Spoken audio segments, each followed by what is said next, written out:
Hello, my name is Luis. I'm a doctor. I get asked lots of questions about protein powder and usage of protein powder. So, I've been doing strength training and resistance training for a long time. I have not used protein powders.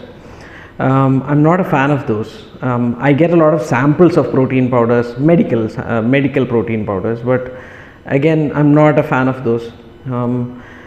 The reason is that there's a limit to how much protein you can absorb. So let me go back and let me tell you about what happens when you consume protein. So when you consume natural protein, it gets digested, it gets broken down in your stomach by stomach acid, and then it gets to your intestine. It gets broken down into peptides and amino acids, and then that gets absorbed by the small intestine, and that is what then enters your bloodstream. And these amino acids and peptides are then what get incorporated into your tissues.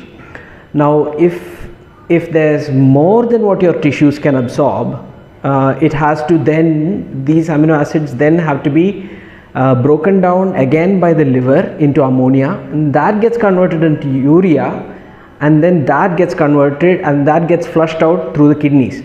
So if you consume more protein than you require, you end up with lots of problems because your kidneys and your liver have to work more than usual. So when it comes to natural protein, it's broken down step by step. It's slowly absorbed. It's released in a slow manner. Protein powders that you get are usually designed for fast absorption. So if you consume a large amount, it's going to go into your small intestine in a large bolus, and your small intestine needs to pick it up immediately. Now, not everyone's small intestine or digestion is capable of picking up that amount of protein. So what happens is these amino acids and peptides end up in the intestine, feeding the bacteria that are there and causing an overgrowth, and that causes its own set of problems. So you can either end up with diarrhea, or you can have a bacterial overgrowth that will then cause nutritional deficiencies, because those bacteria will start consuming the vitamins and minerals that are already in your food. So that's one problem. So you can have diarrhea and bacterial overgrowth. Some people even get constipation because some species of bacteria which are not suitable for your gut or are in some sort of imbalance can cause constipation. Now suppose you do manage to absorb all of that protein into your bloodstream, which is fine. Now if you are somebody who's a sedentary person who's not doing a lot of strength training, your tissues are not going to absorb all of those amino acids and peptides. Those amino acids and peptides are then going to float around, end up in the liver. Now the liver is going to have to work extra hard to detoxify these amino acids and peptides, which are not allowed to simply float around in the blood.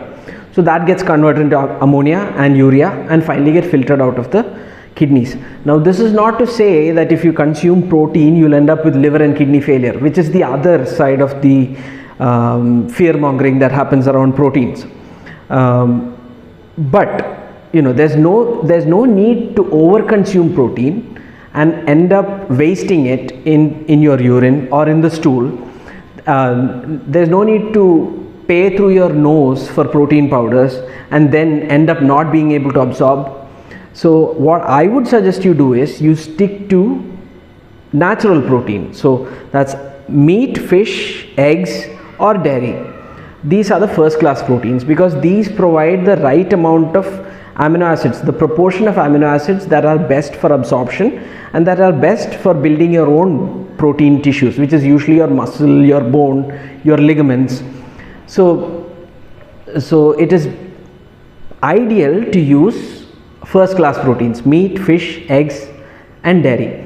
Now for vegetarians you can use legumes and cereals, but the problem with legumes and cereals is that they come with their own load of carbohydrates, so they can cause weight gain if you just rely on them for your protein requirements.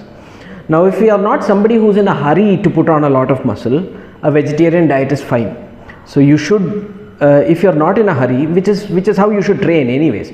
If you're in a hurry to put on muscle, you're then going to have to take shortcuts. You're going to have to use protein powders.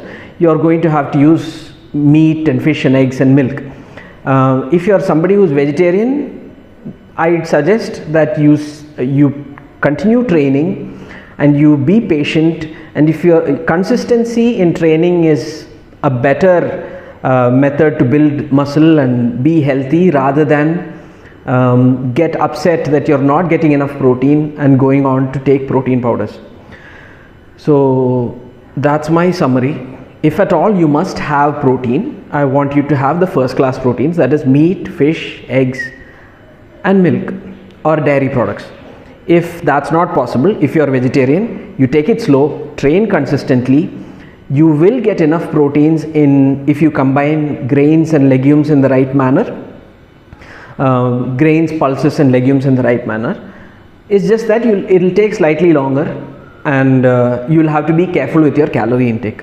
But it's still possible. You don't need protein powders unless you're going for a competition, unless you're a bodybuilder by profession. You don't need protein powders for faster recovery. You don't need protein powders to be healthy. Usually protein powders are not healthy for most people. I would ask you to avoid using them. Thank you.